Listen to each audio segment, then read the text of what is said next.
Guys अगर आप वाकई में जिंदगी में सक्सेसफुल होना चाहते हैं तो हर सुबह उठ के ये 5 लाइनें अपने आप से जरूर कहें। Number 1, today is my day. Number 2, I am the best. Number 3, I can do it. Number 4, God is always with me. And number 5, I am the champion. Guys attitude बदलने से इंसान की जिंदगी अक्सर बदल जाया करती है। सो इसलिए अपने दिन की शुरुआत इन 5 लाइनों से ही करें। गाइस इंडोनेशिया में चावल यानी कि राइस की खेती करने के लिए वो लोग राइस फिश टेक्निक का इस्तेमाल करते हैं। अब ये क्या है, डोंट वरी, मैं आपको बताता हूँ। एक्चुअली इसमें होता कुछ यूं है कि राइस की खेती करने में फसलों के बीच में जो पानी होता है उसमें वो लोग मछलियां छोड़ देते हैं और मछलियों को वो लोग पालते भी हैं।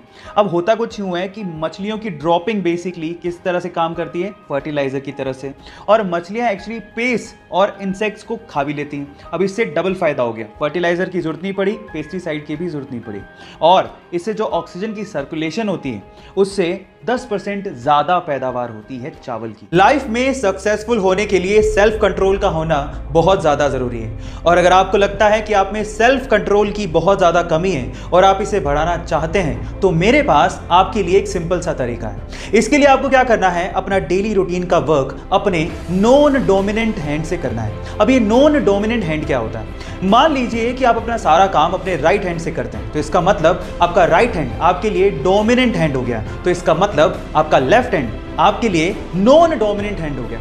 अब स्टडीज ये कहती हैं कि जो व्यक्ति अपना ज्यादातर काम अपने नॉन डोमिनेंट हैंड से भी ट्राई करता है उसका सेल्फ कंट्रोल अपने आप बढ़ने लगता है। गाइस एक बहुत ही इंटरेस्टिंग साइंटिफिक फैक्ट बताता हूं। स्टडी से पता लगा है कि जब एक बच्चा मां की कोख में होता है तो शुरू के 5 से 7 हफ्तों तक वो एक फीमेल यानी एक लड़की ही होता है। यानी कि इस दुनिया में जितने भी इंसान थे वो एक पॉइंट ऑफ टाइम पे फीमेल ही थे।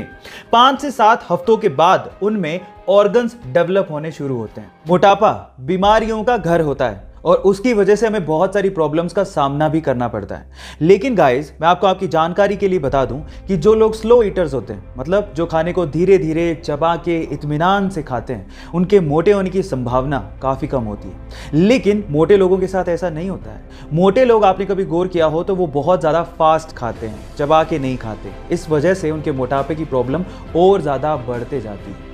इसका मतलब क्या हुआ? इसका मतलब यह है कि अगर आप अपने मोटापे की प्रॉब्लम से परेशान हैं और उसे कम करना चाहते हैं तो आप अपने खाने को इत्मीनान से धीरे धीरे चबा के खाएं।